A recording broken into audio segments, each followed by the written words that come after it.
Hey there, this is the Resistor Vic podcast. I'm here to get folks thinking about politics as something that's really about regular people like you and me, and to realize that together we can make a difference. Hey everybody, this is Big Mike, your home for progressive news, issues, and candidates here in Colorado. Filling in, of course, for Resistor Vic while he runs for House District 47 here in Colorado. Today I'm talking with Gena Ozols. Is it Ozols? You nailed it. Perfect. Awesome. And she's running in House District 3 here in Colorado for the Colorado State House. So Gena, introduce yourself and let the folks know why you're running. Thank you so much. And thank you for having me. Usually I have to start out an introduction with explaining the pronunciation of my name, but you already nailed it. So way to go.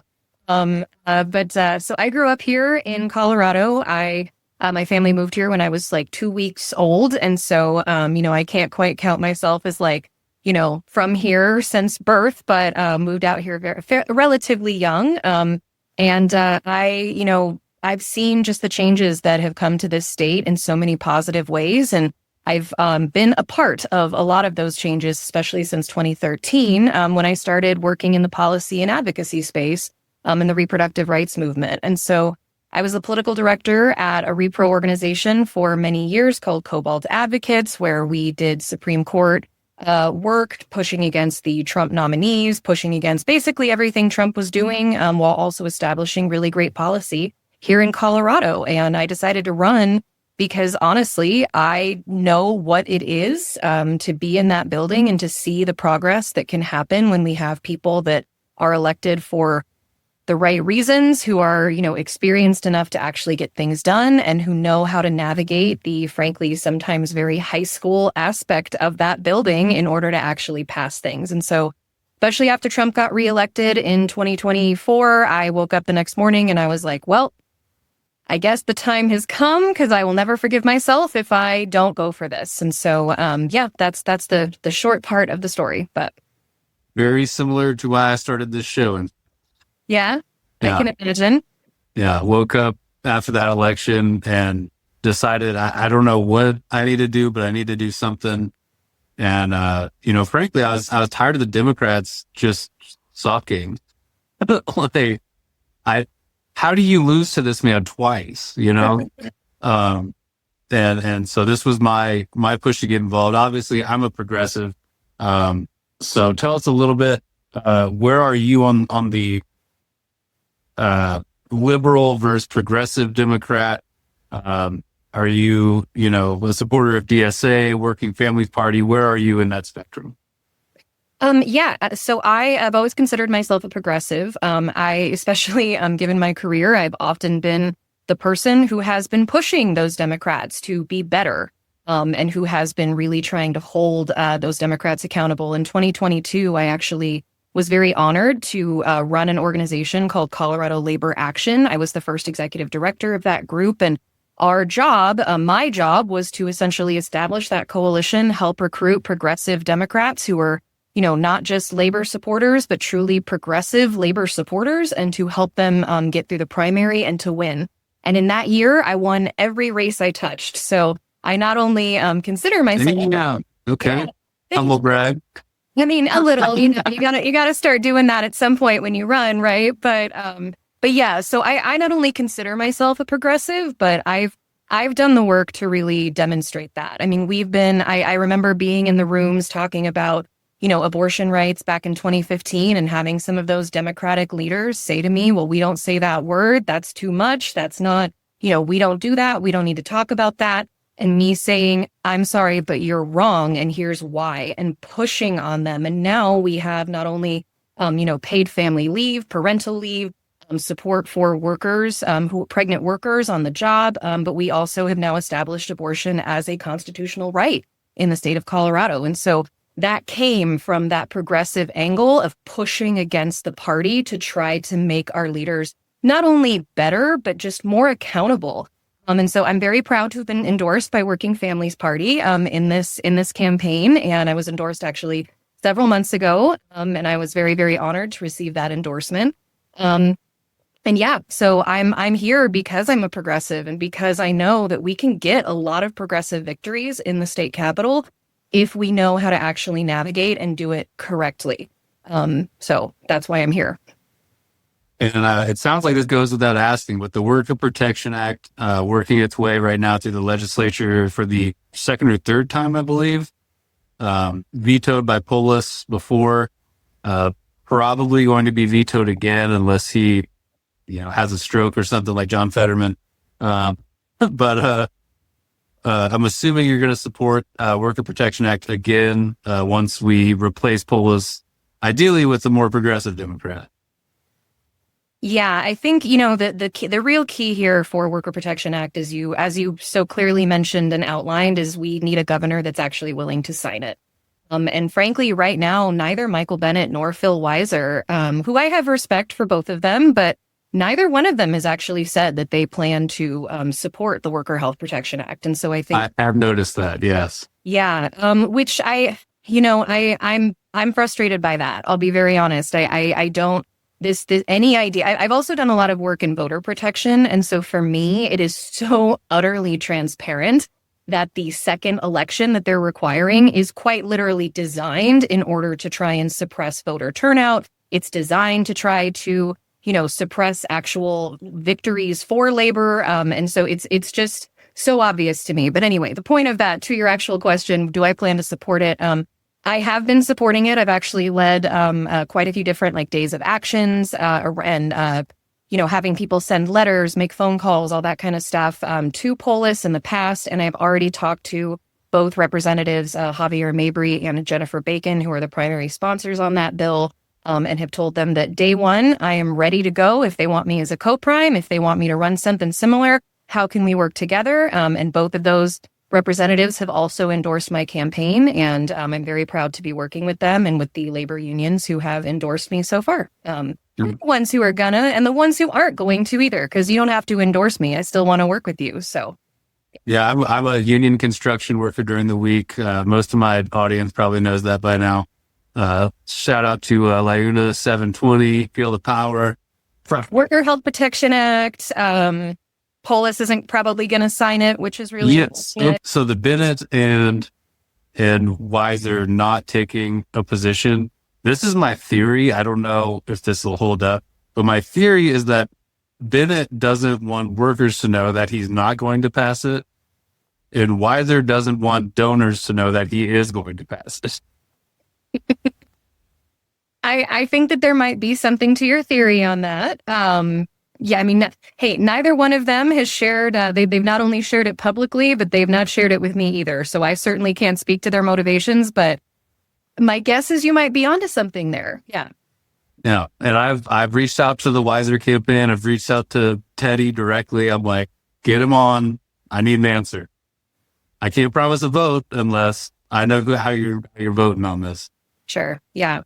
You and a whole lot of folks, for sure. I know a lot of the labor organizations that I've been meeting with, Amalgamated Transit Union 1001, Plumbers Local 3, the Colorado AFL-CIO. I mean, everybody is talking about it. Everyone is pushing them for it. And I really encourage folks to, especially if this is the primary issue that you're really dedicated to and focused on, it would be a great choice for your primary issue to be focused on. But also, if it is, I think handling it in that way is exactly right. Tell these folks, this is where I'm at. This is what I expect from you. And, everybody's going to get that ballot. Everyone's going to have to make that choice with how they want to approach that line.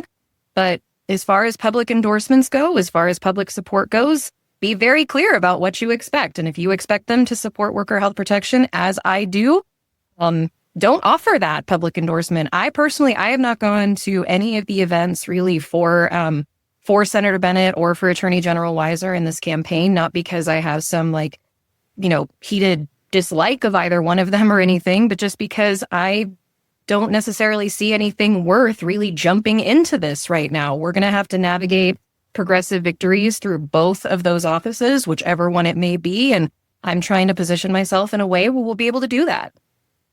Very smart. Very smart.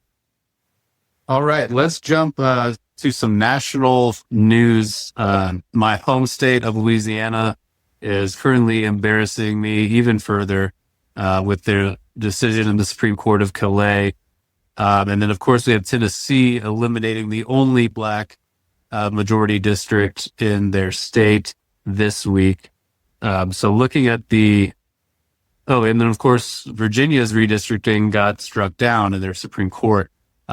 So with all of this, do you support redistricting in Colorado? And what is the Democrats' role in fighting this new wave of redistricting from Republicans?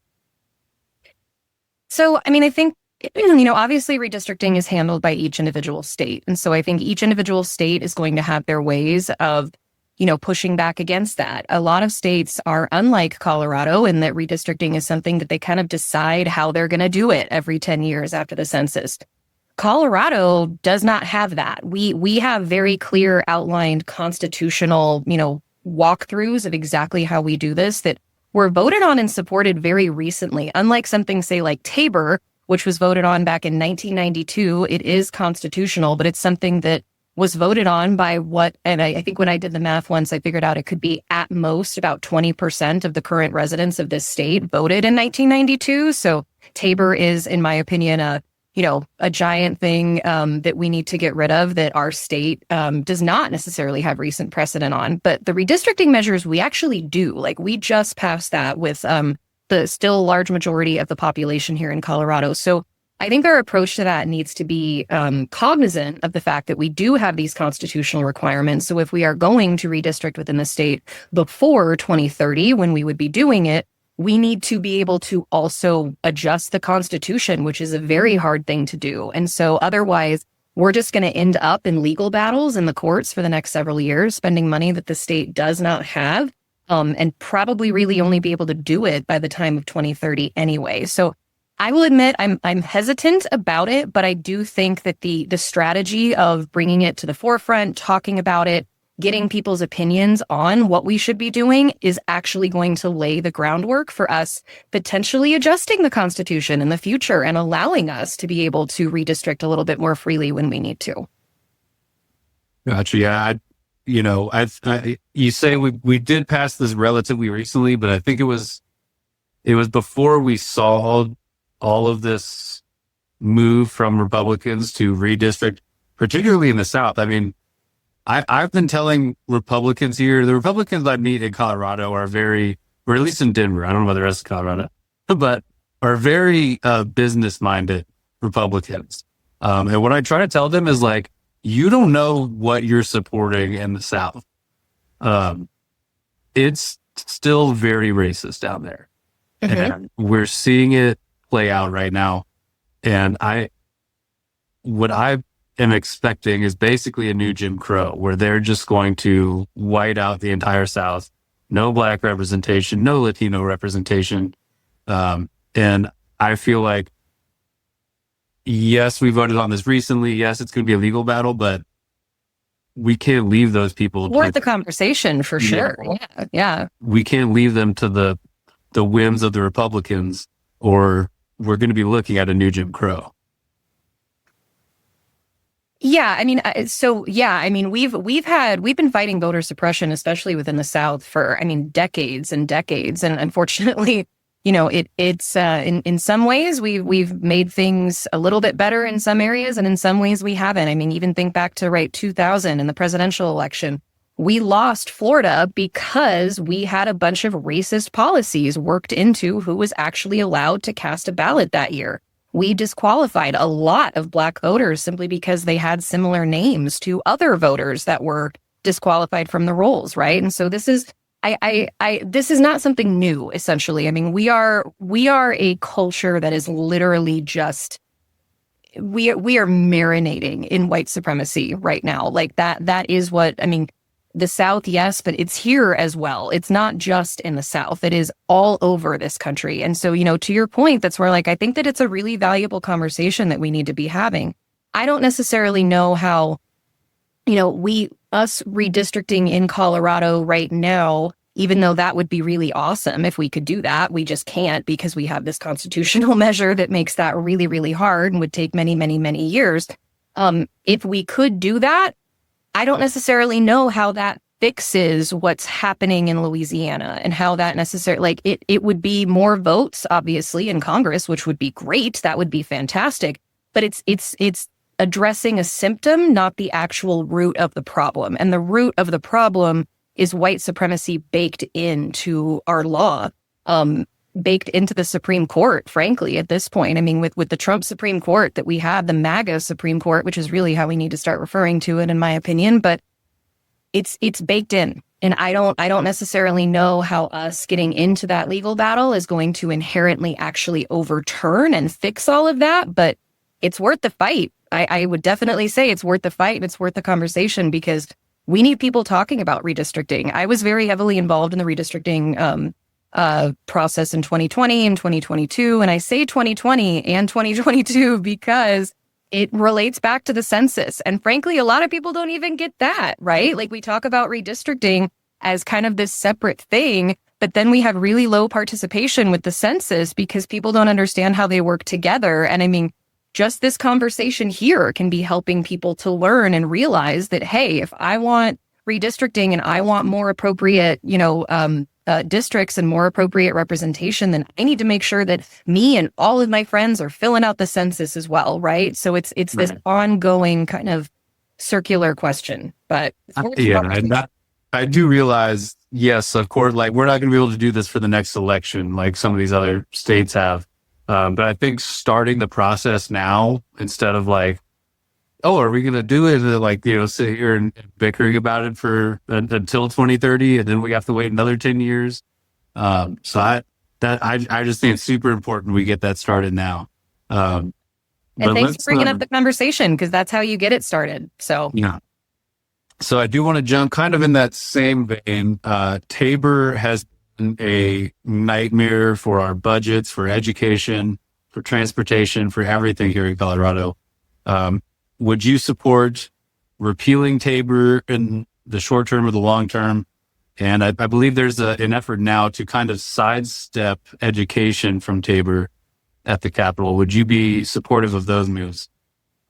So I'm unfamiliar with the sidestepping education one, so I can't speak to that because I'm not quite sure exactly what that is. But I'm vehemently against Tabor. I have been against Tabor my entire life.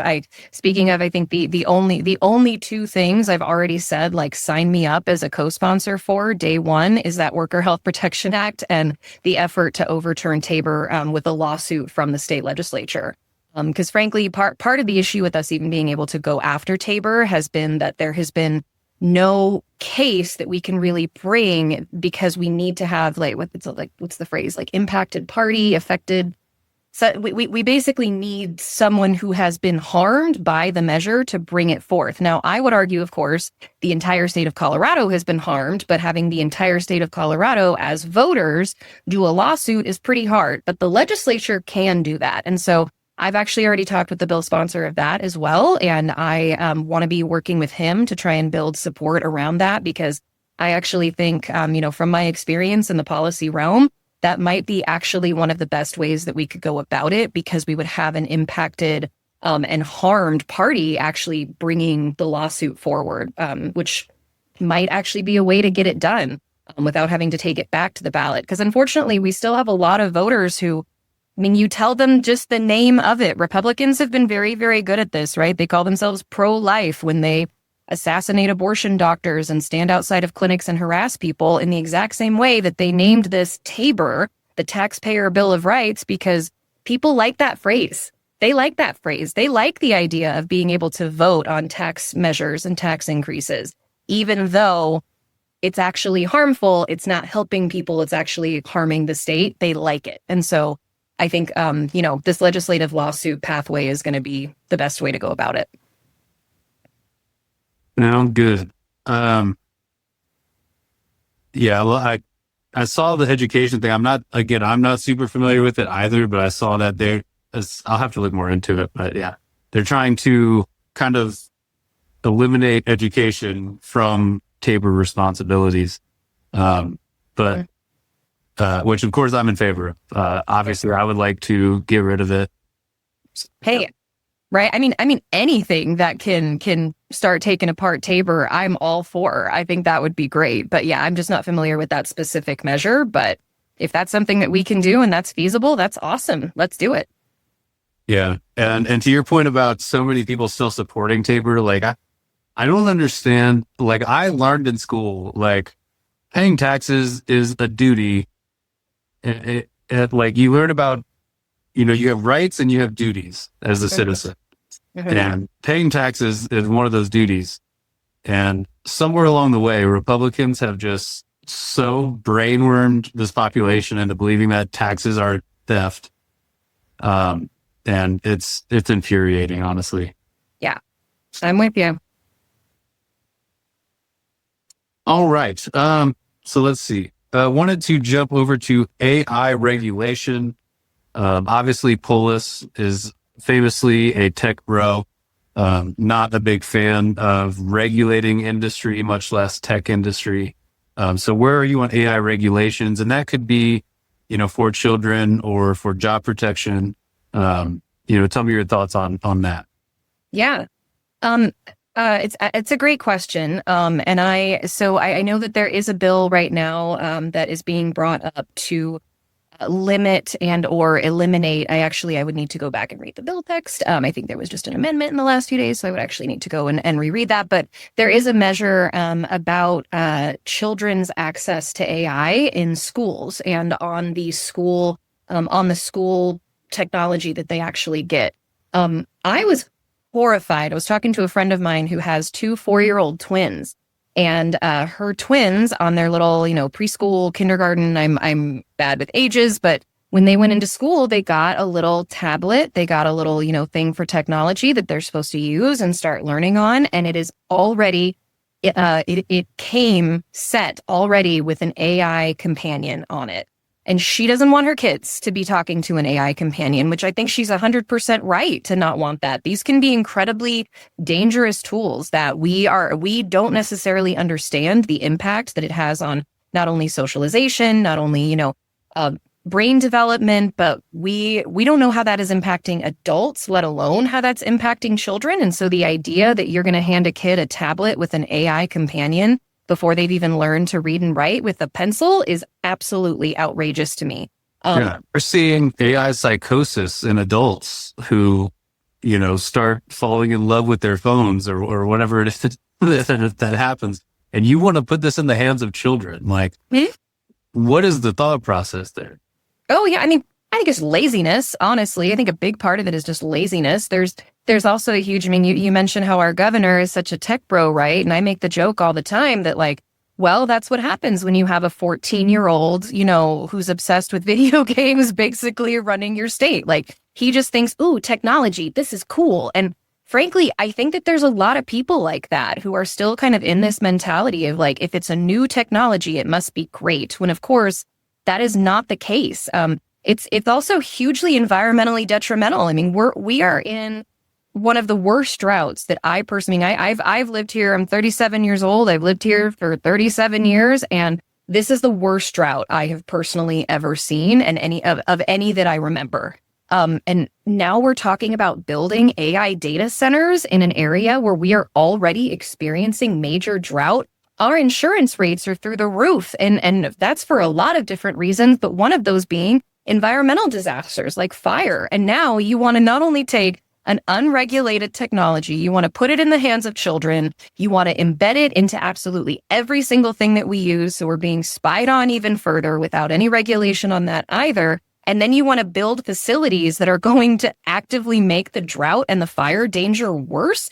That's insane to me. That's just absolutely bonkers to me. And so, yeah, we're on the same page there. I've definitely had that conversation before. Like, we don't have the water for the people and the agriculture, and you want to talk about data centers. Like, are you out of your mind? It's absolutely nuts. It's absolutely nuts. And yeah, I could go on a long tangent, but I'm going to stop because I think you got me. Yeah, we're on the same page on that one. What about in terms of job protection? We don't know what AI is going to do to our economy. Would you support some type of a different worker AI protection acts that prevents companies from firing people and replacing them with AI? Yes. I mean, obviously, I'd want to look at, specifics on anything, but I frankly think that we need more corporate responsibility anyway. I mean, just writ large, that's just a huge thing that we need. We need more worker protections writ large. But especially as it relates to this, unregulated technology that is now being shoved down our throats. Like we need to be protecting workers from a whole lot of things. And this is definitely one of them. Perfect. And then I think I remember, is your family from Venezuela? My father. Yeah. Well, okay. So I wanted to get your thoughts on the Trump administration's actions in Venezuela, your thoughts on the Maduro regime and what you're hoping for the outcome there might be. I mean, I think, the number one hope is absolutely just, peace and prosperity for the people of Venezuela. Of course, that's the number one thing that I think that we all are probably thinking of when we're thinking of anything in relations to, international conflicts is peace and prosperity and health and safety for the people that are there on the ground who are unfortunately now dealing with the consequences of our insane leaders and our choices to elect those insane leaders. And so I think, Trump's actions are blatantly unconstitutional. I think that I'm frankly surprised that there haven't been more UN sanctions, that there has not been more culpability really placed upon him individually. What he's done is completely illegal. And it is and the fact that he brags about how he does the illegal thing. I mean, it's one of those, this is who he's always been. This is who he was back in 2015 when he launched. This is who he was in his first, tenure. It's who he is now. It's who he's always been. And yet somehow it still never seems to shock and outrage me. Because what he's done is absolutely unacceptable. It's evil. It's egotistical. It's maniacal. And we have got to get rid of him. We have got to place more regulations. We have got to start electing people that will actually hold him accountable, and not just within the Democratic Party, but we have got to be encouraging Republicans as well to elect leaders in their own party who are going to hold him accountable as well. Because I think overall, a lot of the Dems, especially, in Congress, like they're trying to, they don't have the numbers to. But we have got to also start placing some of this responsibility on the Republicans and the MAGA people who backed him, because what he's doing in Venezuela, he is clearly comfortable with, and he will continue to do it around the world because no one's stopping him, and we got to stop him. Yeah, and to your point, I think what we need to do as Democrats and as leftists, and to me, this is an all hands deck. Like, we are fighting fascism. Like, I'll bicker with the liberals later, but like, we have to stop this, people. And the first thing I think we need to do is we have to tie Trump and MAGA to Republicans. Mm-hmm. Like, this is an outcome. This is what happens when you vote. This is the, what am I trying to say? The consequences of your actions. No, what it leads to. I'm having a rough day with my brain this morning, but it happens. This is what happens if you follow the train of thought of Republicans. This is what's going to happen every time. You end in fascism. And we have to acknowledge that, stick that to them, and make it stick to the Republican name, not just MAGA, not just Trump, because they are all implicated in this. Yeah. And it's like the end of Inglourious Bastards, when he's like, I know you're going to go and take that uniform off. I'm going to give you a little something you can't take off. Like, we need to make it stick that these people, the end result of republicanism is fascism every single time.